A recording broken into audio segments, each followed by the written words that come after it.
La habitación se inclinó. No físicamente, claro, pero así se sintió cuando Isen se recostó en su silla y me miró con esa sonrisa que nunca había visto antes. Una sonrisa que no le llegaba a los ojos. «¿Melissa? ¿En serio? ¿Trajiste a tu amante a nuestra cama?» Mi voz sonaba más firme de lo que me sentía, con todas las evidencias meticulosamente organizadas sobre la mesa entre nosotros. «Sí», lo admitió sin pestañear.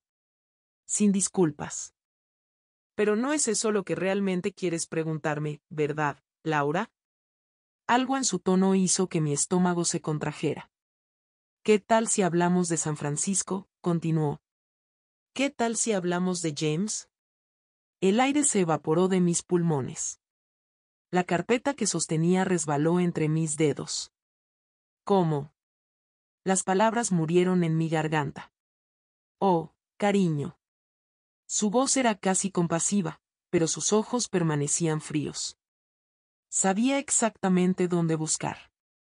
Siempre supe dónde buscar. La verdadera pregunta es, ¿por qué crees que te dejé seguir con tu pequeña investigación? Y entonces lo entendí. Todo este tiempo, mientras yo creía estar al acecho, era yo la que estaba siendo cazada. Pero volvamos al principio. La habitación del Hotel Fairmont en San Francisco tenía ese aroma artificial a limpio que todos los hoteles de lujo parecen compartir. Estábamos en el piso 22, con las luces de la ciudad parpadeando como estrellas caídas más allá de las cortinas entreabiertas. «Nadie tiene que saberlo», murmuró James contra mi cuello, sus manos deslizándose por la curva de mi espalda. Era mi primera infidelidad en 14 años de matrimonio. 14 años de lealtad impecable tirados por la ventana en una noche de debilidad y 3 copas de vino. «Solo esta noche», respondí, como si establecer ese límite absolviera de alguna manera mi traición. James era inteligente, atractivo, y lo más importante, estaba allí, admirándome en un momento en que me sentía invisible en mi propio matrimonio. Nos habíamos quedado hasta tarde preparando la presentación para los clientes del día siguiente, y una cosa llevó a la otra. Después, mientras él dormía, me quedé mirando el techo, sintiendo como la culpa comenzaba a filtrarse a través de la adrenalina. ¿Qué había hecho? ¿Quién era yo ahora? ¿La misma Laura Mecho que presumía de su inquebrantable código ético? Mi mente de abogada ya estaba organizando argumentos para mi propia defensa. Isen y yo llevábamos meses distanciados. Apenas hablábamos más allá de la logística cotidiana. Él parecía ausente incluso cuando estaba presente. Pero ninguna justificación podía aplacar la sensación nauseabunda de haber violado algo fundamental en mí misma. La terminal del aeropuerto brillaba con una claridad implacable 3 días después. Mientras esperaba mi equipaje, ensayé mentalmente cómo actuar con normalidad frente a Isen. Respiraciones normales. Contacto visual normal. Conversación normal. Extraje mi teléfono y le envié un mensaje. Aterrizamos puntual. Esperando equipaje. Estaré en casa en aproximadamente 45 minutos. Su respuesta llegó casi inmediatamente. Perfecto. La cena estará lista. Demasiado rápido, demasiado normal. ¿O estaba siendo paranoica? Cada palabra intercambiada con Isen desde San Francisco había pasado por un análisis exhaustivo. ¿Detectaba algo diferente en su tono? ¿Había pausas inusuales en nuestras breves llamadas? ¿Era posible que de alguna manera intuyera lo que había sucedido? Mientras el taxi avanzaba hacia nuestra casa en Pacific Heights, repasé mentalmente mi equipaje. No había dejado ninguna evidencia. Los recibos de las copas con James habían sido destruidos. Las fotos que nos tomamos, borradas. El único rastro permanecía en mi cabeza, donde podía mantenerlo encerrado. Nuestra casa victoriana apareció al final de la calle, con sus líneas elegantes y su fachada impecable. Un reflejo perfecto de lo que nuestro matrimonio pretendía ser. «Hola, extraño», dije al entrar, forzando una sonrisa mientras Isen se acercaba para tomar mi maleta. Su abrazo se sintió exactamente como siempre, firme, seguro, familiar. Nada en su expresión sugería sospechas. ¿Cómo estuvo el vuelo?, preguntó, guiándome hacia la cocina donde el aroma de su ragú de cordero flotaba en el aire. Tranquilo. Dormí la mayor parte, mentí, sabiendo que no había cerrado los ojos en todo el trayecto, obsesionada con mi culpa. ¿Cómo estuvieron tus días? Lo usual. Reuniones interminables, problemas que resolver. Se encogió de hombros, sirviendo vino en 2 copas. Pero te extrañé. Sus últimas palabras colgaron en el aire mientras nuestras miradas se encontraban. Por un segundo, creí ver algo, un destello de conocimiento, quizás, pero desapareció tan rápido que me convencí de que era mi culpabilidad proyectándose. Aquella noche, mientras desempacaba meticulosamente, inspeccionando cada prenda antes de colocarla en su lugar, Isen trabajaba en su estudio. Nuestra rutina, perfectamente preservada. Hasta que no lo fue. El reloj marcaba las 11:15 de la noche cuando bajé por un vaso de agua. La luz bajo la puerta del estudio de Isen había desaparecido hace una hora. Él dormía profundamente en nuestra habitación. Al pasar junto a su despacho, noté que la puerta estaba entreabierta, algo inusual en alguien tan meticuloso como mi esposo. La curiosidad, o quizás algo más primitivo, me empujó a entrar. La luz de la luna se filtraba por las persianas, dibujando líneas plateadas sobre el escritorio de caoba. No sabía qué buscaba hasta que lo encontré, un teléfono viejo, modelo flip, escondido en el fondo del cajón que normalmente contenía sus agendas anuales. Un teléfono que nunca había visto antes. Con el corazón golpeando contra mis costillas, lo abrí. Funcionaba. Y contenía mensajes. Cientos de ellos, enviados y recibidos de un contacto identificado simplemente como A. La reunión se alargó, llegaré a las 8. Enviado hace 3 semanas, cuando me dijo que trabajaría hasta tarde. ¿Te espero para cenar o comes fuera? Una respuesta recibida ese mismo día. ¿Puedes pasar por el vino que tanto nos gusta? Otro mensaje, otro día. Mensajes cotidianos, domésticos.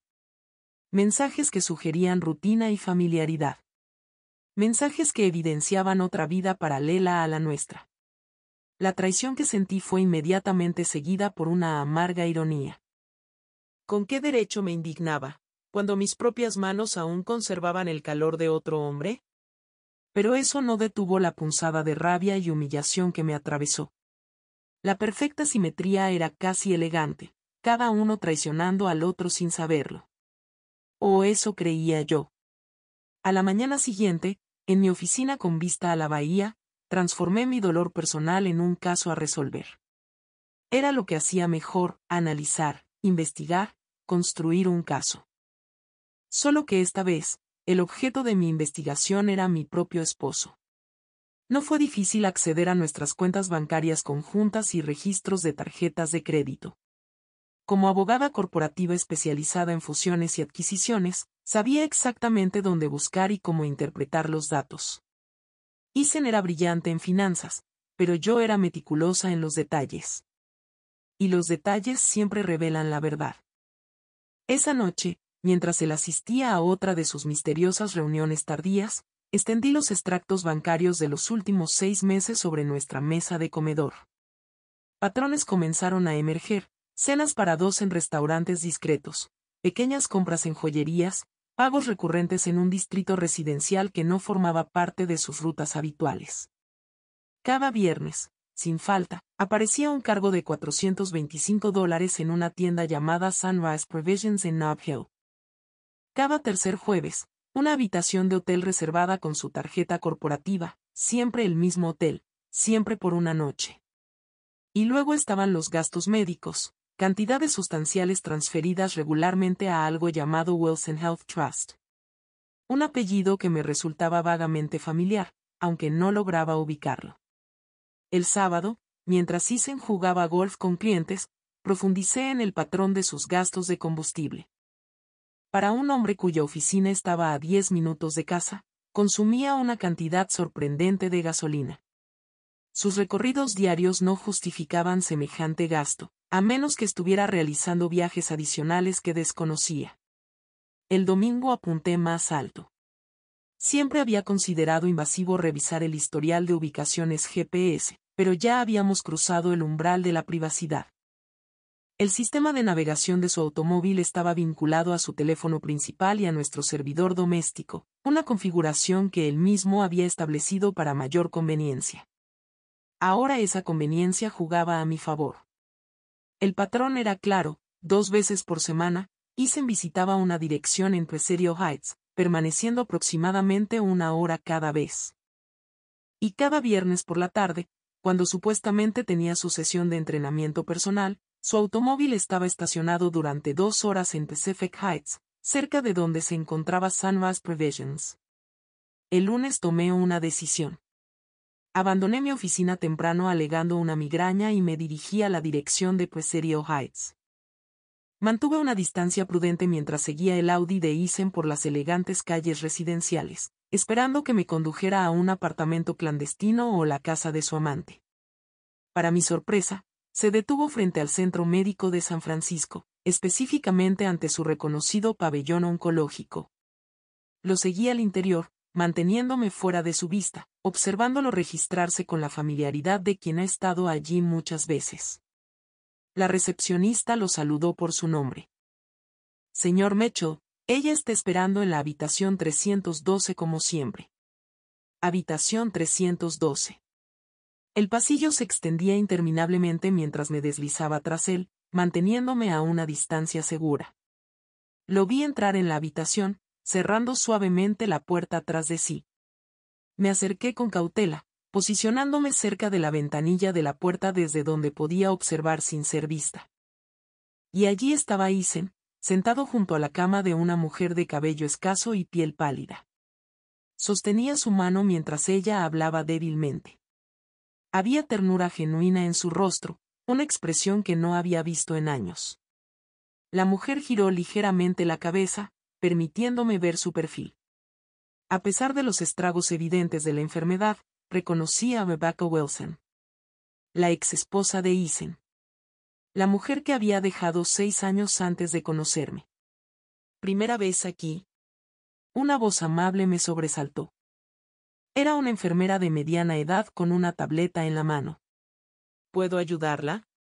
Yo estoy esperando a mi esposo, respondí, señalando vagamente hacia la habitación.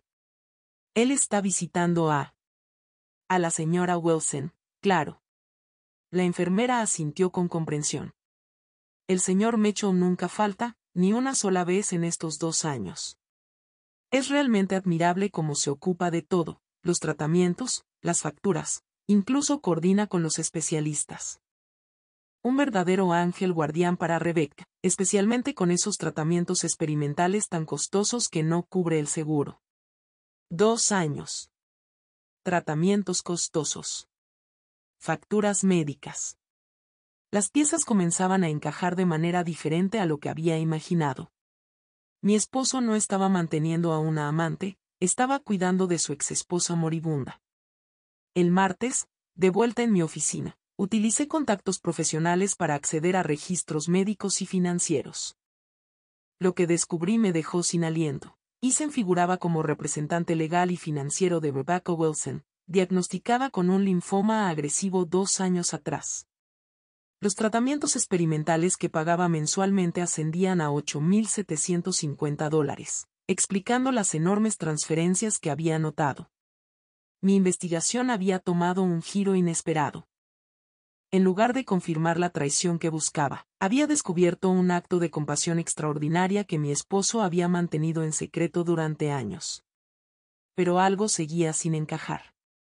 Los gastos de Sunrise Provisions. Las habitaciones de hotel. Las ubicaciones en Pacific Heights cuando no estaba con Rebecca. Al revisar nuevamente los datos de GPS esa tarde, confirmé mis sospechas. Había periodos regulares en que Eason no estaba ni en el hospital, ni en el trabajo, ni conmigo. Su coche aparecía estacionado durante horas cerca de un elegante complejo de apartamentos en Mission Hill. Necesitaba más. El miércoles, aprovechando una reunión fuera de la oficina, Regresé al elegante edificio en Russian Hill donde el automóvil de Isen solía estacionarse. El portero me reconoció de inmediato. Señora Mitchell, qué sorpresa verla por aquí sin su esposo. Mi mente trabajó rápidamente. Olvidé algo la última vez que visitamos a Melissa. Arriesgué un nombre, observando su reacción. Por supuesto. Apartamento 816, ¿verdad? ¿Quiere que la anuncie? No es necesario, sonreí. Solo pasaba por aquí. Melissa. El nombre rebotaba en mi cabeza mientras regresaba a la oficina. ¿Quién era Melissa? Revisé mentalmente las amistades y contactos de Isen hasta que recordé. Melissa Jenkins, su colega en el Departamento de Inversiones Internacionales. Una mujer elegante y ambiciosa que había conocido en varias funciones corporativas. Esa misma tarde, revisando el servidor doméstico al que Isen imprudentemente había dado acceso a sus dispositivos, encontré mensajes entre ellos.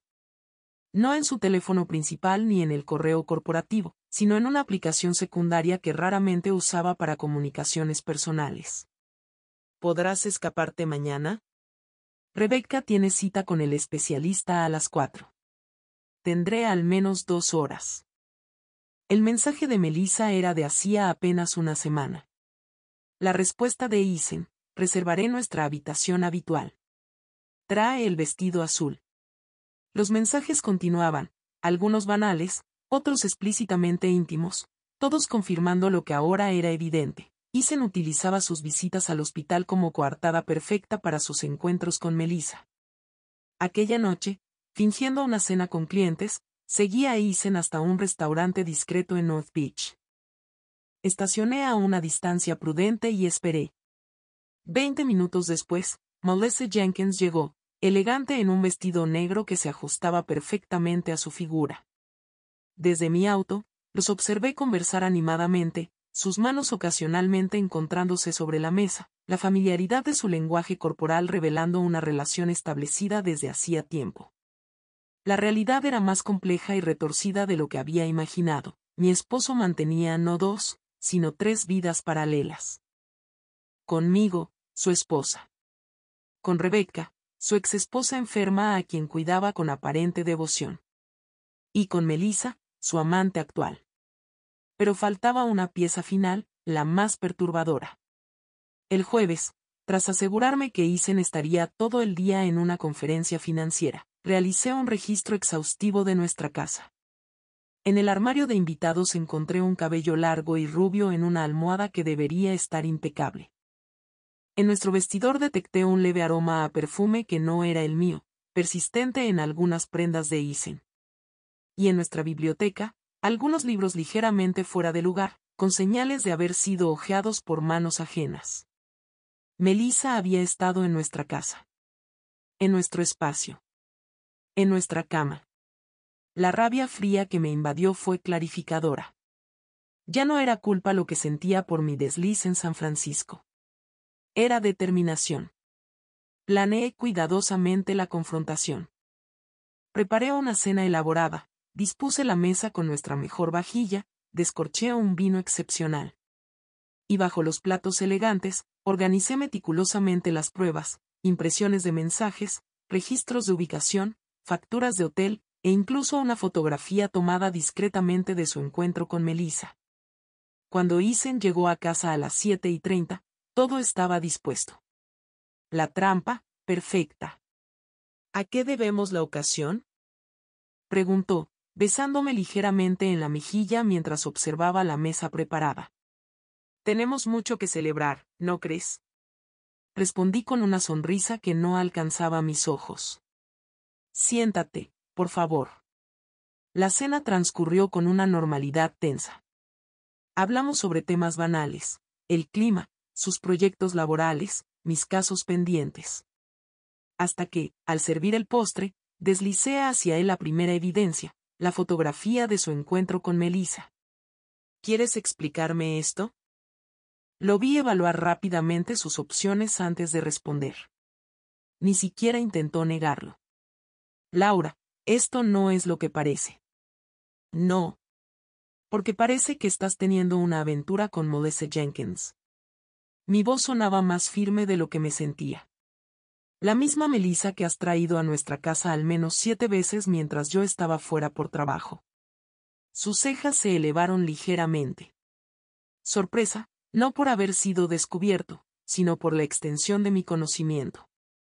Y es entonces cuando volvemos al principio, a ese momento en que la habitación pareció inclinarse mientras Isen se recostaba en su silla y me miraba con esa sonrisa que nunca había visto antes. «Melissa, ¿en serio? ¿Trajiste a tu amante a nuestra cama?» «Sí».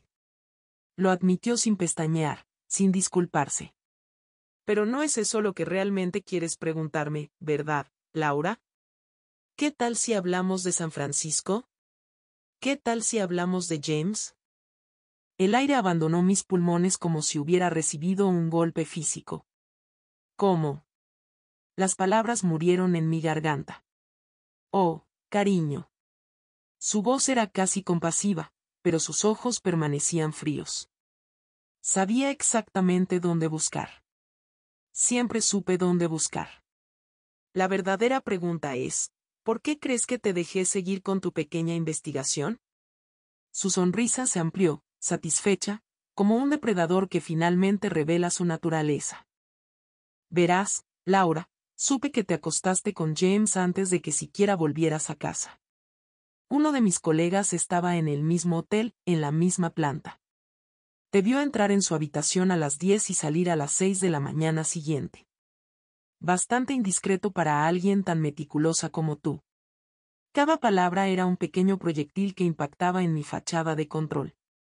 Podría haberte confrontado inmediatamente. Pero pensé, ¿por qué no dejar que la brillante abogada Laura Mecho juegue al detective un rato?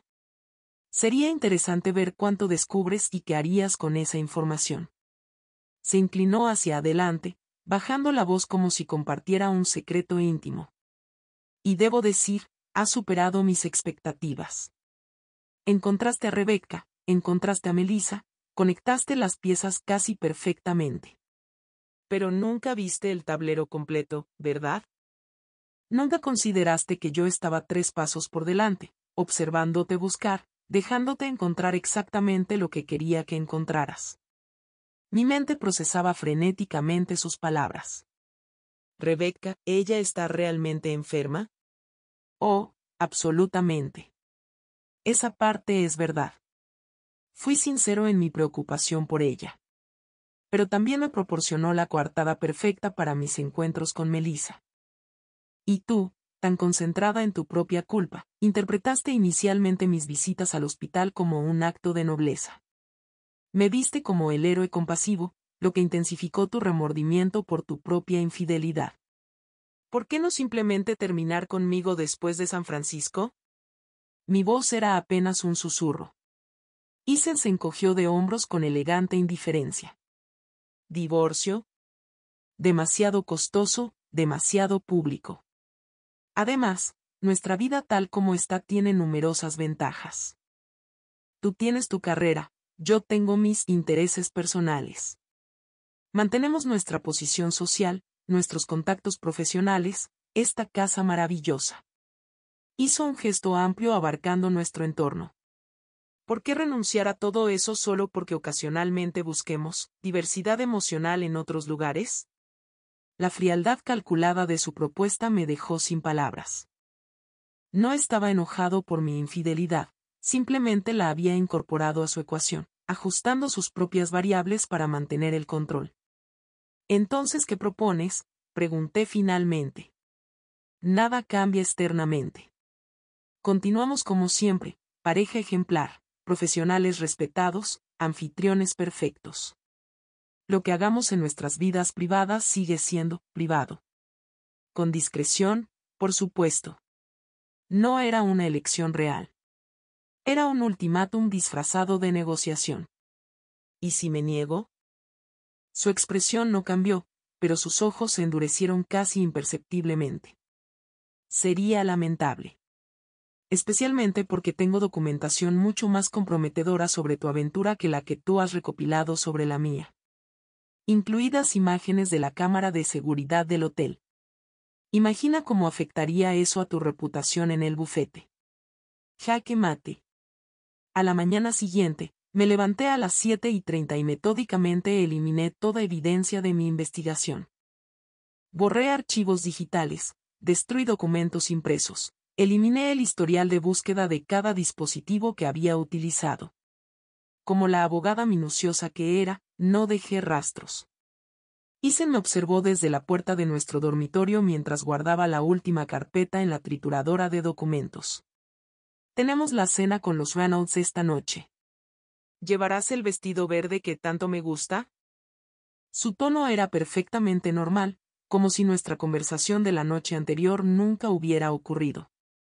Por supuesto, respondí con una sonrisa practicada. A Ellen siempre le ha gustado.